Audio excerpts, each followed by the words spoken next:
Welcome to season 2 of the Jeremy Mullins podcast, where we take a deep dive into different educational topics to help you optimize your life. I am Jeremy, your host, registered dietitian and strength coach. And my guest today is a fellow West Virginian. I guess I can still say fellow because at heart, I'm still from West Virginia, even though I'm right now in Florida that has snow, which kind of makes it like West Virginia. Yeah, no doubt. But with that being said, Mr. Dustin Holston, who is a owner of Advanced Nutrition Solutions, nutritionist, personal trainer, all in all, great individual that I've got the pleasure to know over the last, I'd say, decade Mhm. now. And we really didn't know each other, even though we're from 20 miles apart in West Virginia, went to the same college, graduated from the same college in the same time frame, I think, at least overlapping a couple years. Mhm. And then we kind of met through First Form, us doing separate things at the time, got to meet each other from that. And then our relationship has grown over the last decade. And I like to say, man, and I'll do this with my ego in check in a certain degree, but I think it feel like between you and I, we've done good in the state of West Virginia when it comes to changing lives and helping people lose weight. Like I can't think of any other, maybe Weight Watchers over the course of time, maybe he's helped more people, in the state. But I feel like for fat loss, like our numbers have to be up there in helping individuals. Yeah, no doubt. And that's not us being egotistical. It's just the fact that the sheer volume of folks we've helped over the years, and Yep. then the amount of years we've been coaching. We're a little long in the tooth, as they say in coaching, and we definitely put up, quite a bit more than maybe most in the Yep. state. Yeah, because I think we talked about 10 years relationship, that we've known each other, but both of us were, and if you're listening online, I'm doing the air quotes again. If you're seeing on YouTube, you can see it. But we were coaching in some format, before that, for a decade, right? So, probably 40 years of teaching and coaching, and it might be from the earlier days like me. I started, cutting my teeth as just a personal trainer at the YMCA in Huntington, but I was doing that as, a sophomore in college, working my way through college. And by all accounts, I am definitely a better coach trainer now than I was then, but the caring for people was still there at that time. Yeah, in 2002, I started doing the same thing, doing some personal training and things like that at Marshall University. And so, yeah, exactly. I mean, I definitely didn't know then what I know now, but still got to push people in the right direction, but maybe not as efficiently and effectiveness as we can now. So, Well, I got one question and then we'll dive into today's topic. So we are going to talk about GLP-1 meds today. And I just want to toss out there that one of our sponsors, Summit Rejuvenation, I talk a lot about, testosterone replacement, hormone replacement, getting your blood work done with them. But they also do have a program where they can offer the GLP-1s. And if you do that through Summit, I'll actually be your coach on the First Form app. So it's a relationship that you have with them. It's not something I talk about a lot. And to be honest, Dustin, I was holding off this topic to have you on it, since, you took really what I say, as far as my colleagues in my circle, I feel like you were the one that took the reins of it when these medications were really starting to become a hot topic and really start being used. But just for the listeners to understand, like I work with people who are on these medications. It's not like, okay, you're on this medication. We're like, all right, cool. That's, I'm not going to work with you and educate you. No, the education, the lifestyle comes just as important when you're on those medications versus when you're not. Okay. So I just kind of wanted to, put that out there. And once again, give a shout out to, Summit Rejuvenation, from being our first sponsor when we started the podcast. So before that though, how was the trip to Charlotte ball game? I saw the photos. I know we talked on the way oh, down, but I didn't really get to hear your thoughts on it. one, it set the NBA record for most missed three-point shots. There was 75 misses in a game. Whew. Yeah, yeah. However, the game went into overtime because of a buzzer beater from three. So it's kind of ironic that happened. But Charlotte got crushed, but we made the jumbotron flexing. So that's all that mattered was my 5-year-old son's jumping on the chair, flexing, and daddy's flexing behind him, and then there's the jumbotron. So Which was you able to get like photos of it from a recording or nah? Yeah, it's a shame. But I know. we had some really good pictures. They allowed us to take pictures near the courts and stuff like that. So it was a lot of fun. So Man, he will remember that like for the rest of his life. Like I guarantee that's going to be one of those like just memories that and listen, teasing you a little bit. I know you guys got a lot of flexing photos with you too, right? oh But yeah. with that being said, I think that one's probably going to stand out in his mind like forever. So Oh that's yeah. awesome. Yeah, it So, was it was a blast. He's still talking about it every day. So it was definitely a worthy investment for that trip. So man, I love to see that. I posted something the other day, to not with that, but I love seeing fitness coaches and I say this with all respect, you know, older individuals, right? And for the record, Dustin's younger than me, so I'm definitely calling him old. But individuals taking care of themselves as they're getting into their 30s, 40s, and 50s, right? But also being good parents with that and being good people, and one of the things I've done with Katie, entering her softball season is like things are busy, man. They got like 80 games between now and basically May, and it's like, oh, yeah, I was kind of like, I didn't expect this, so I'm trying to take over some of the things that she would normally do. And like, I'm doing a load of laundry a day, just keeping up with it. You know what I mean? And I kind of made a post about that. Like, you can be in shape, right? And cool. You can show your abs on Instagram and all that. But like, if you're a shitty person, like, come on, guys, we can do better. And, I just want to say that, you making that trip with him is like, that's doing better. Like that's being a father, outside of just the providing and doing that mhm. stuff. So kudos for you. Hey, thanks, man. Appreciate it. All right, let's dive into GLP-1 meds. I guess have you just kind of start giving a overview, thinking of it as maybe if someone's never heard of them, right? Mhm. To the people who have heard of them, and let's or just really clear up maybe some of the negative stigma that's come, with them. That way we can shine a light like, hey, it's a tool inside the program or inside someone's wellness program. No different than supplementation, no different than, hormone replacement, in my opinion, no Mhm. different than gastric bypass or any of your gastric surgeries. It is a tool for some people that really, really can be beneficial. Now, with that being said, are there people out there that's using it because it is a good tool and it's a quick fix for them? 100%. But like everything else we do, we like to focus on the education component that comes along with it. Yeah, absolutely. I mean, it's probably one of the most misunderstood medical advances that we've had in years and years and years. I know there was kind of when hormone replacement therapy came out, people were kind of weary of it, like I don't really know, Yeah. and I think GLP-1 is also kind of it's going to take it a while for people to understand how it works and what it is before they start accepting it. But in a nutshell, GLP-1 is a peptide in our gut. When we eat, we secrete some GLP-1, which does a few things. One, it betters the body for regulating blood sugar and insulin, which was the primary benefit of GLP-1 when it first came out. But secondly, it kind of signals to the body, like, okay, you should be full now. Like you've ate enough, and it gives you that signal. The other thing, some of the other benefits we see, obviously, it's been used for diabetes management, type 2 for a decade or more now. But what we found was is in the trial data as they continued researching it, and then of course it's advantageous for the pharmaceutical company to get it approved for multiple reasons other than just diabetes, but they did learn that it did produce some weight loss. The early ones was, 5, 10 pounds total, but now we're seeing a pretty high clip, 15 to 20% of your starting body weight is kind of the number. But there's a lot of benefits of it, primarily, and there's some secondary benefits too, like it reduces inflammation in the body, which is great. We're seeing people with autoimmune have less triggers because of it. Positive influence on heart health. It's going to be approved for sleep apnea soon. So we see benefits like that. But when it comes to weight loss and diabetes management, I break it down into three core ways it helps. Number one is the blood sugar and insulin component, which is incredibly important. The people that are on these meds are either type 2 should be on these meds, are either going to be type 2 diabetics or potentially a incredibly large population of those with insulin resistance.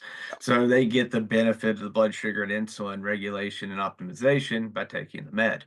The second way it helps is it reduces gastric emptying. So just think appetite suppression.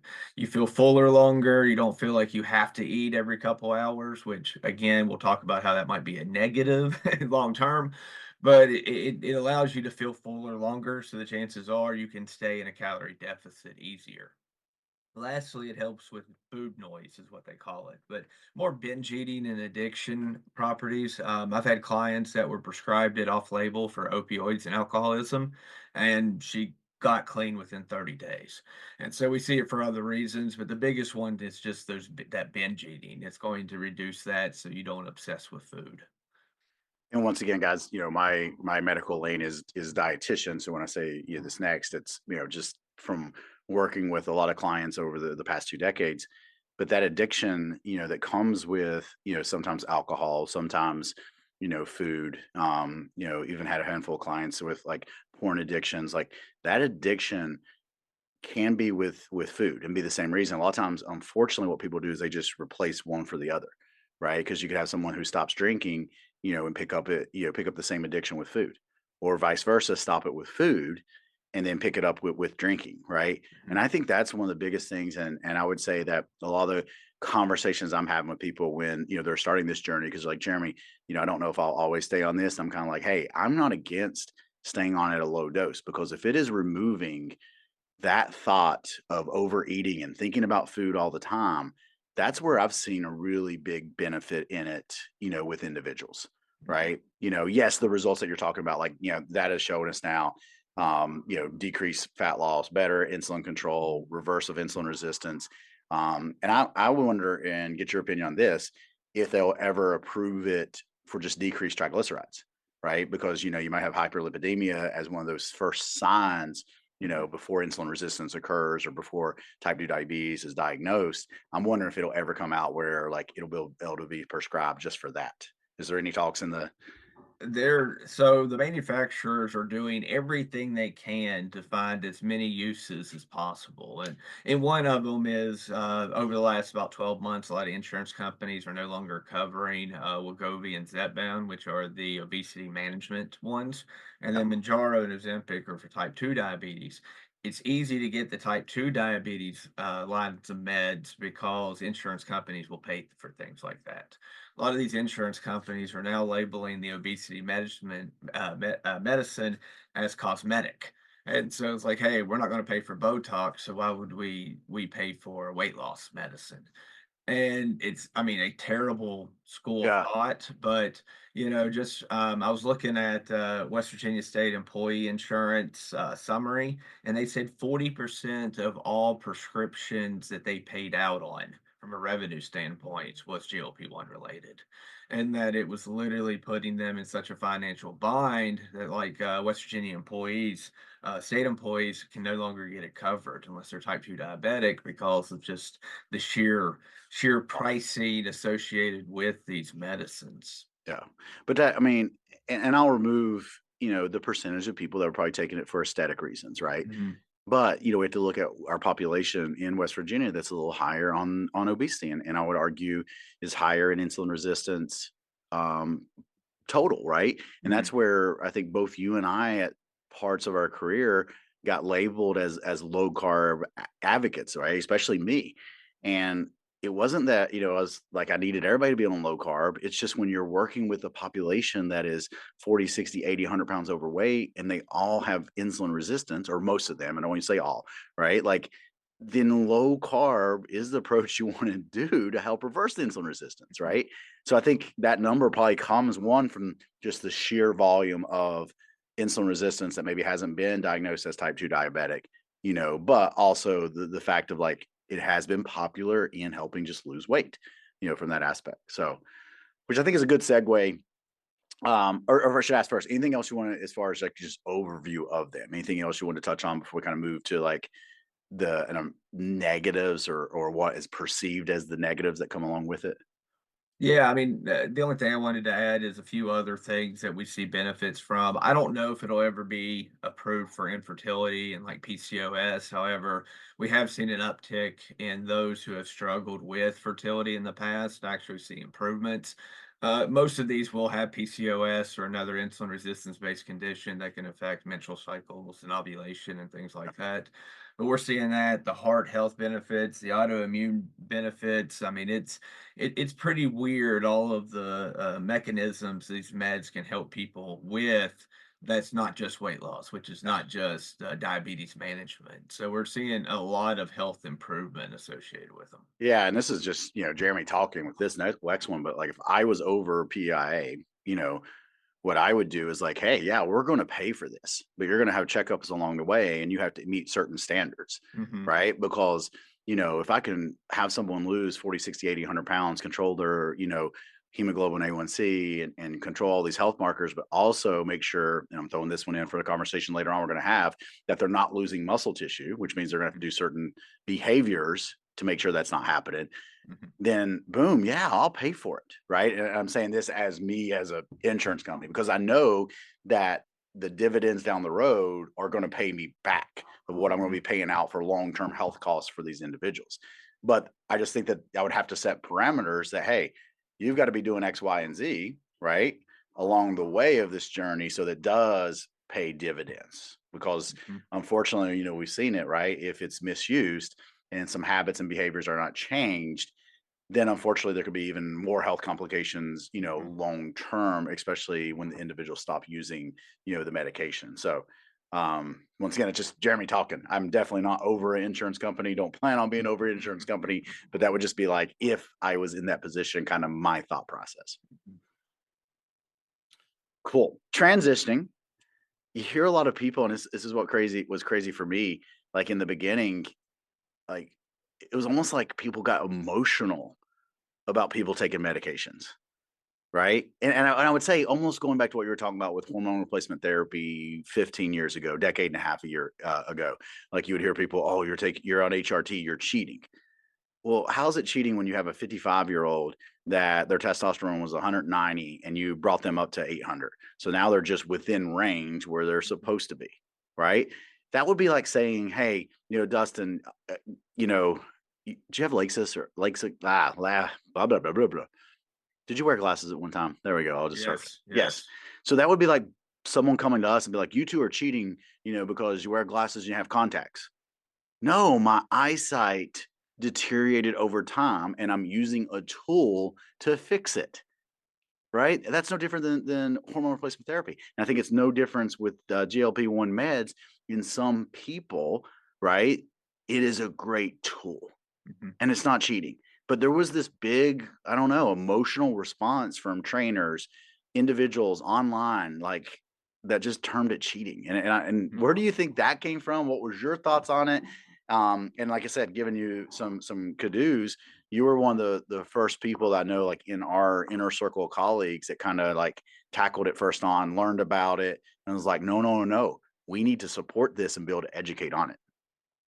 Yeah, it's, we've seen such a negative connotation associated with it from fitness trainers and weight loss coaches. And unfortunately, I think 90% of it's monetarily a concern of them. I think that, hell, my gosh, if they're on GLP-1 medicine, they're no longer having to pay me to help them. And I think that that's a lot of it. And then just the miseducation associated with it. The media is really good at overly saying things like, for instance, there is a black box warning for thyroid cancer, specifically medullary thyroid cancer in men's too. However, we still have not seen that in humans. We saw it in rats where we force fed them GLP-1.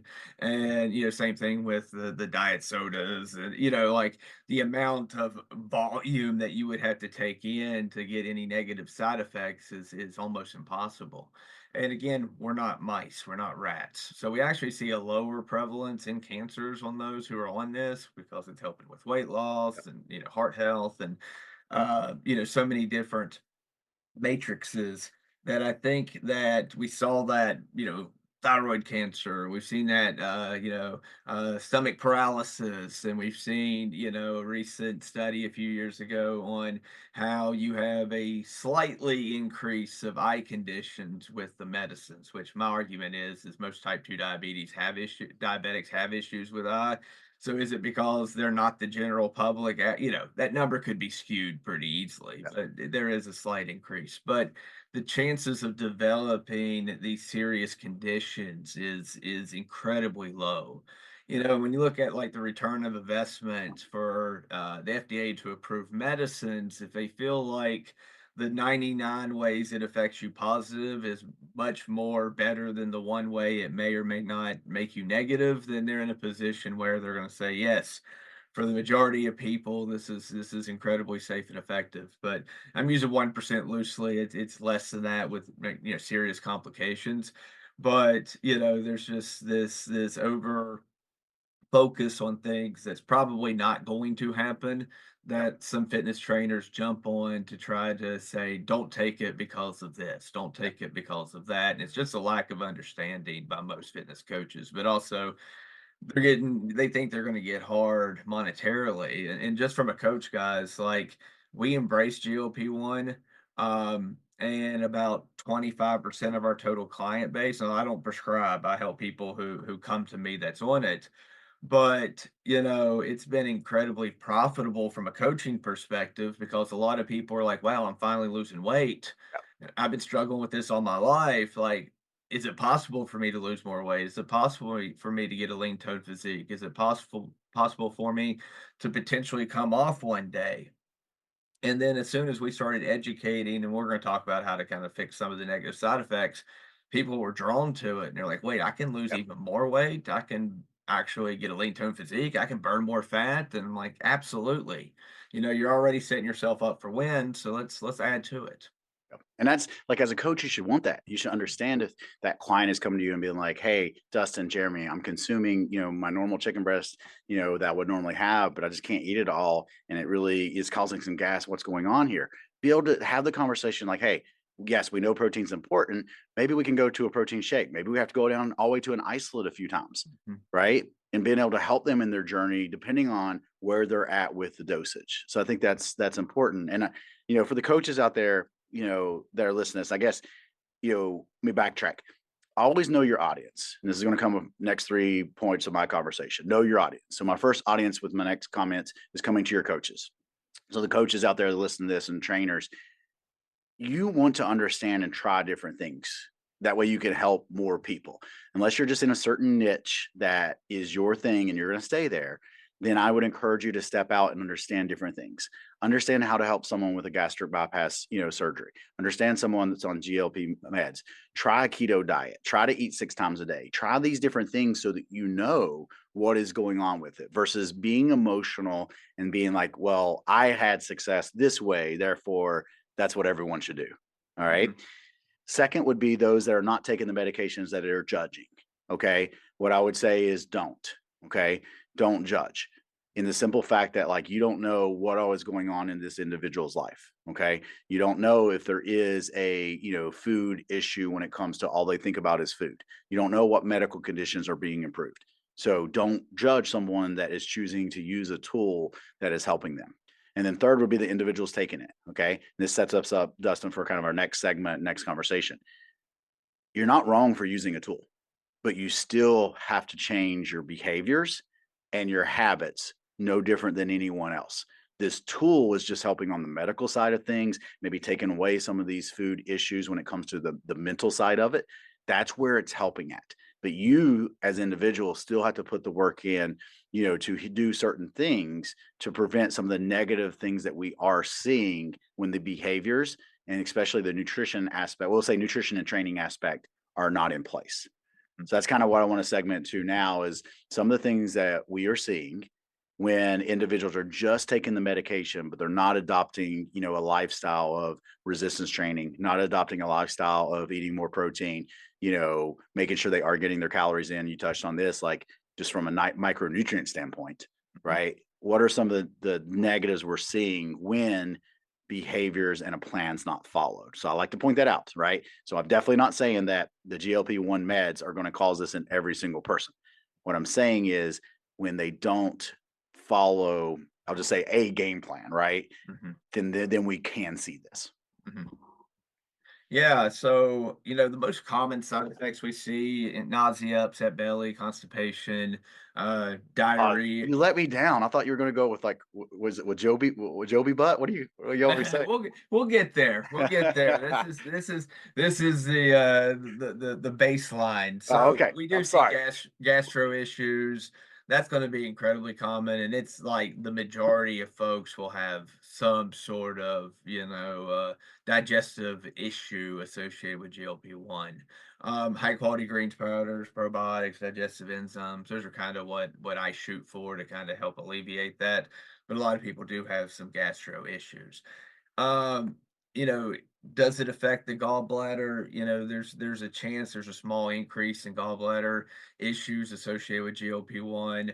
We hear about stomach paralysis all the time.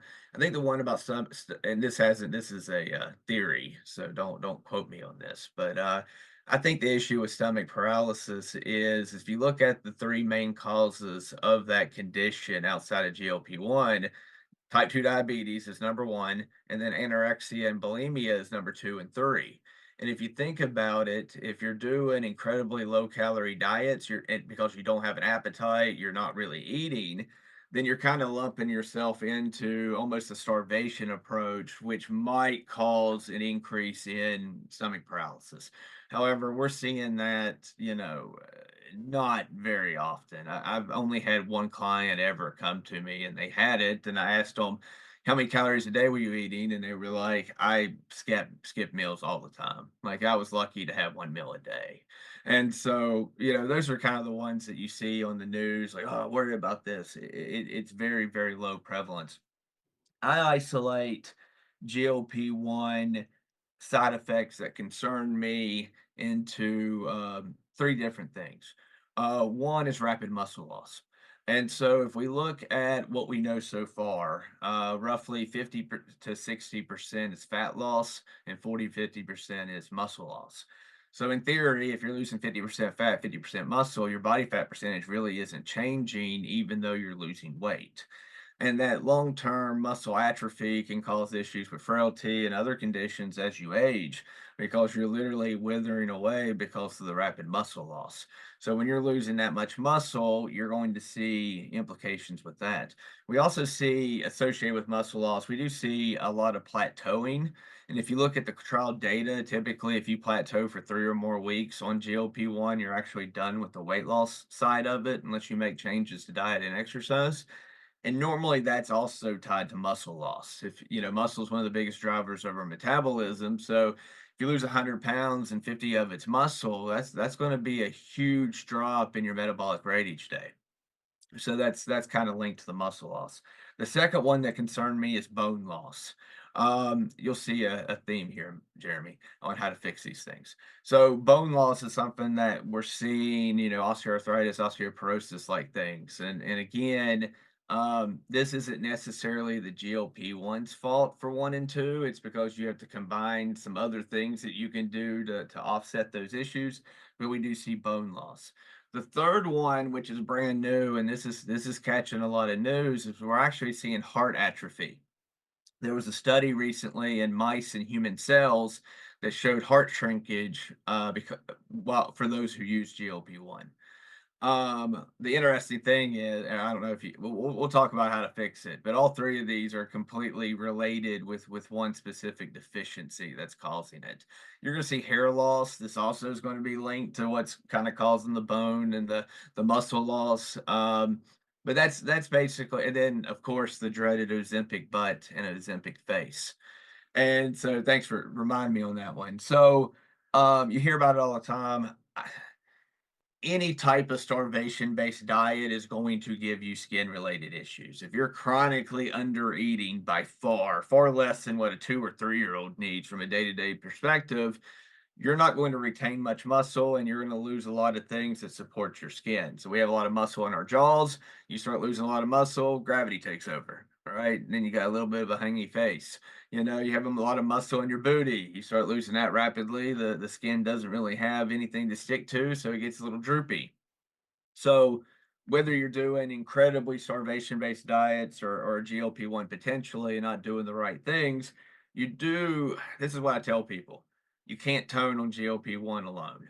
If you want to get a lean tone physique on GLP-1, the medicine itself, there's no study that says you're going to love your physique at the end of your GLP-1 journey, right? It's a great tool for weight loss, but from a aesthetic standpoint, if you're not doing the right things, then muscle loss, hair loss, bone loss, heart atrophy, and the droopiness of the skin is all related, and one of the things that I see daily that people are concerned about.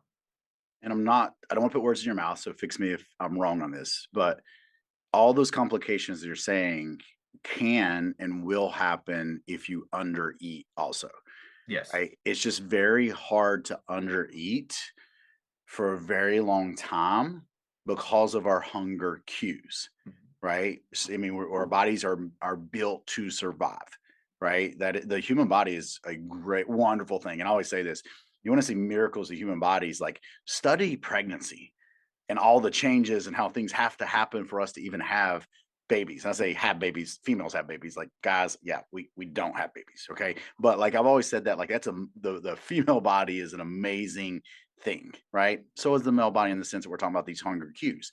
So all these issues, like you're saying, is really an under eating issue, under fueling issue, right?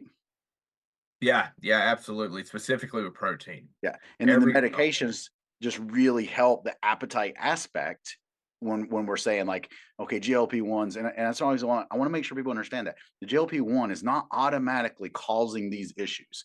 And that was a lot of the thought in the beginning was GLP causes muscle loss. No, no, no, no, not directly.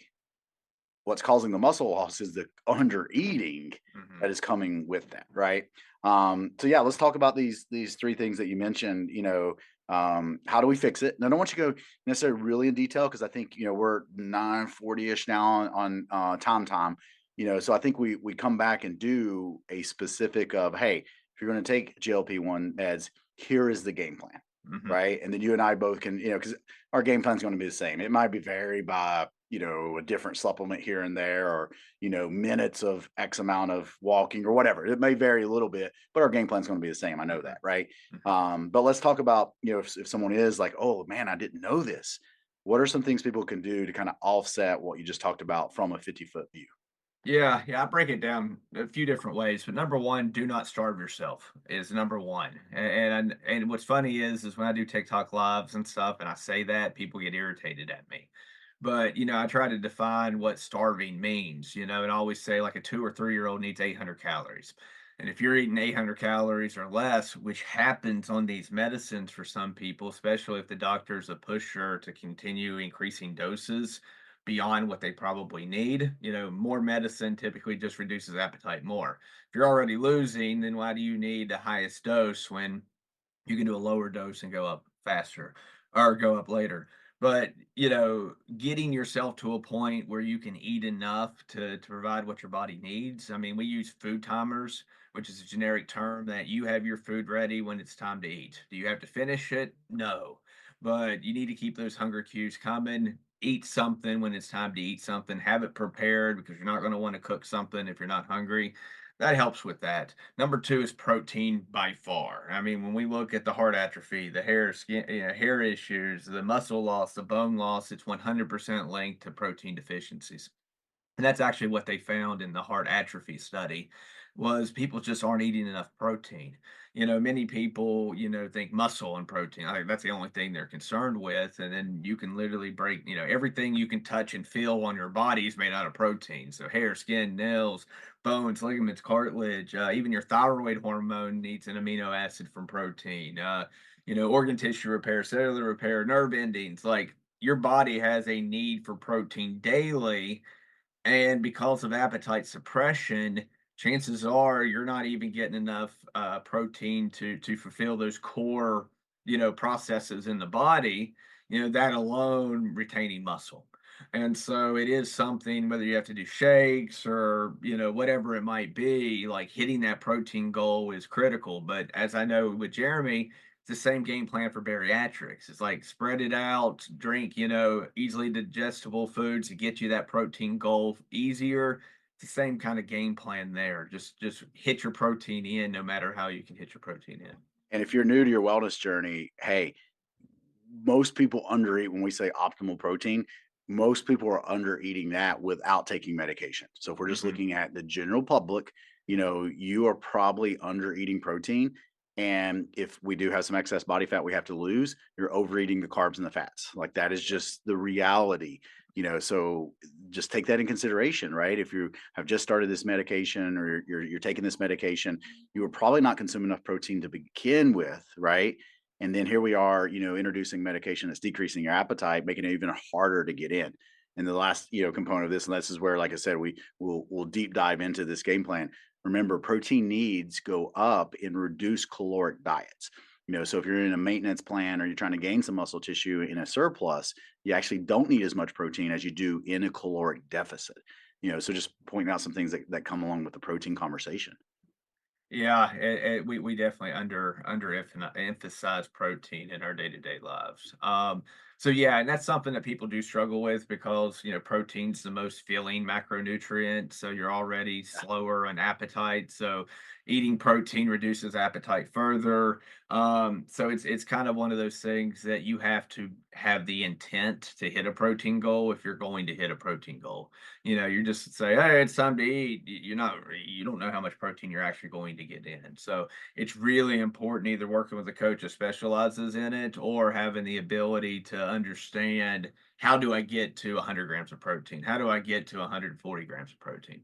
So we tell our clients, well, my general recommendation for the average person is like if I'm doing a TikTok lecture or whatever it is, you know, there's no reason to eat less than 80 grams of protein. But if you're working out, I don't even like my clients to work out unless they're over 100 grams of protein.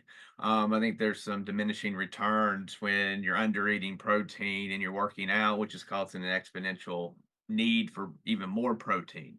However, we do want to shoot for, I call it, zero point 0.8 to 1.2 grams of protein toward, of current body weight, or excuse me, goal body weight. That's kind of how I calculate it. There's different ways to do it. Now, nutrition coaches, you do got to really, I don't want to say baby them, but you do have to, whether it's bariatric or if it's GLP-1, you got to understand what their struggles is going to be, and appetite's going to be that. And starting off, I'm much more emphasize on protein intake than I am even calorie intake, because once they start working out, becoming more active, their body will, have increase their metabolic rate, which will actually increase hunger cues. And so starting off, it's like eat as much calories as you possibly can. Just make sure you hit your protein goal. Now, obviously, there's an asterisk. I don't mean obviously going off the rails, but I focus on protein at the very beginning to get them set up, and then continue to try to increase their calories to a level that's actually needed for an adult. Yeah, and you say that knowing that, with the medications, the appetite is gonna be pushed down, right? Mhm. And then increasing the protein is gonna push down the appetite even more. So it's gonna be hard for them to overeat the calories. And if they do, you're gonna catch it within the first week. Like, hey, Jeremy, you're eating 5,000 calories, to hit your 200 grams of protein. I need you to back some of that down, right? You're gonna catch that. And that's the wonderful thing about, the coaching aspect and the accountability part, along this journey. But unfortunately, a lot of doctors' offices, whether it be, let's say doctors' offices, medical clinics, or prescribers of this medication, don't give the client any support or education. They educate it just on the medication and that's it, right? And I think that's a big takeaway, for maybe someone's new that's listening to this and is thinking about the medications or just started. Find you someone, like Dustin, that's going to help you along this journey and be able to educate you not only during, the increase in the medications as you're going up, the decrease in the medications as you're going down, but also the long-term approach to living a healthy, quality life, right? Because the thing that scares me, and it's a big push I've been lately, maybe because I'm just getting older, look at all this and all this stuff that we're talking about, like bone loss and muscle loss and strength loss. And this is all that we're trying to build up in clients, right? Like I am trying to get people to think of what life do you want to live 65 to 85 years old? Mhm. And I want to build as much strength. I want to build as much cardiovascular fitness. I want to build as much bone density. I want to build as much muscle tissue in individuals into their late 60s as possible so Mhm. that then they can just stay relatively active, doing the things that they enjoy doing and live that quality of life.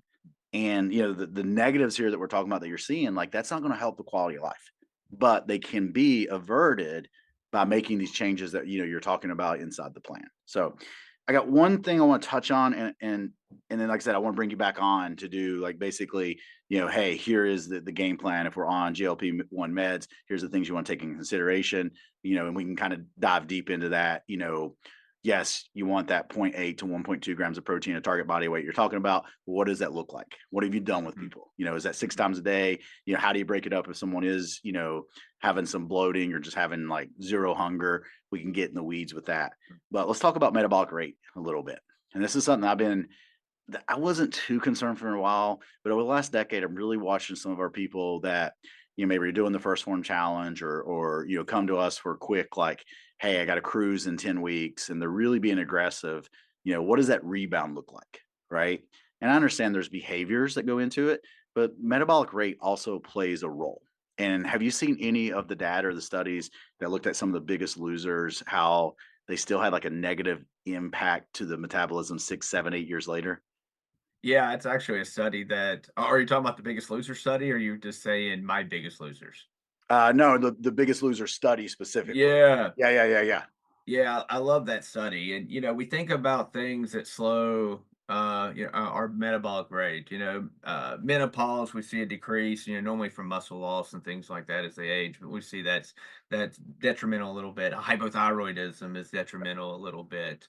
So we start, PCOS can reduce basal metabolic rate. So we see health conditions that can lower basal metabolic rates. But the Biggest Loser study from I think it was 6, 7, 8 years ago, they looked at folks who were at the beginning of their show. They tested their metabolic rate and starting weight and all that good stuff. They then tested it again at the end of the show, and they found out they had roughly a 600-calorie decrease in metabolic rate just over the course of the show. I tell people all the time they should have got sued for the stuff they were doing on that. Yeah. Like, just absolutely crazy that the legal team at NPC or whoever was like, "Hey, no big deal. Continue starving and overtraining these folks daily." Yeah, people loving it. His show ratings up. These guys are happy in the moment. The Yeah. participants were happy, right? And I'd argue like they were happy when they got the dopamine fix on a weekly basis when they weighed in, Yeah. but I bet the other 7 days or 6 days rather were tough mentally, if Mhm. you think about it. Yeah, and then, they followed up with them a number of years later, and what was crazy, is the fact that most gained their weight back. Yeah. However, to me, what the craziest thing was is their metabolic rate didn't change for that 6 years difference, and That's so it was still 600 calories suppressed, and we normally think like, "Oh, if we gain weight, we're gonna gain some muscle back." Fat does burn a couple calories per day, per pound or whatever it is. And you would automatically assume, well, these people weren't very healthy at the beginning of their journey before they were on the show, but they were still burning 2,500 calories a day on average. yeah. You would think that they're going back to their original state, that their metabolic rate would go back up to what it was pre-show, but it actually showed a 600-calorie decrease in metabolic rate. And so we actually work with a client who was on the show. She finished second one season.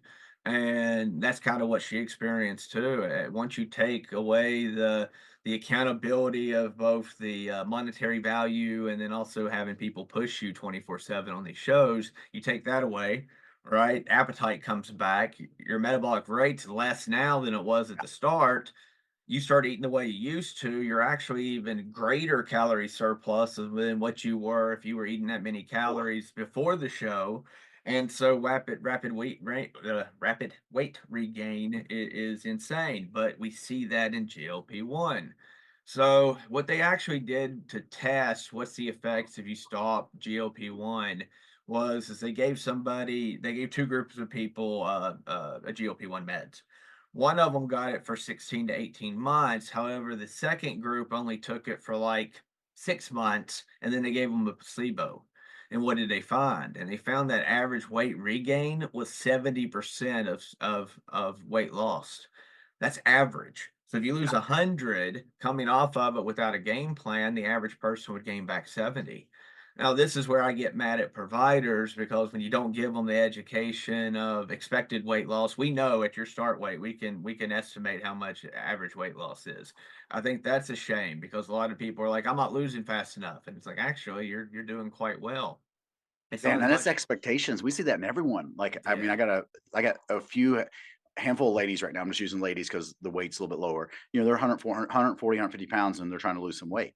They've lost 4 pounds this month, but they're upset. And they're like, I'm like, you know, a Yeah. pound of fat loss a week at 150 pounds is flipping amazing. Yeah. You know, it's so a lot of times, like you said, it's perspective, and it needs to be taught in the beginning. Like, hey, this is what the expectations, are from that standpoint. But that's yeah, so crazy. 600 calorie decrease in average of resting metabolic rates in The Biggest Loser. So you think about being very aggressive in exercise and very aggressive in calorie reduction. And then 6, 7 years later, I forget the exact years later, only probably roughly a 10% gain in metabolism back, if that. So being 500 calories less resting metabolic rate from doing that years later, right? So, think about this, guys, in what we teach from behavior standpoint. It's not about short term. Yes, we got people who push the envelope, but pushing the envelope should still come with certain things. And I want to, and this may be the third episode I want to do with you. I'm doing some things. I'm trying to keep calories as high as possible, even when I'm pushing fat loss, like fiber content and protein, extra protein intake, just to have calories relatively higher, but keeping the fuel sources, the carbs and the fats. I get it. Fiber's a carb for people out there, but fiber doesn't necessarily digest all the way. It's only 2 calories. So by supplementing some fiber, getting more veggies in, can make the calories higher, but fat loss remains high. Um, but we'll get into that at a different. I'm going down a soapbox that I'm on right now, with the resting metabolic rate.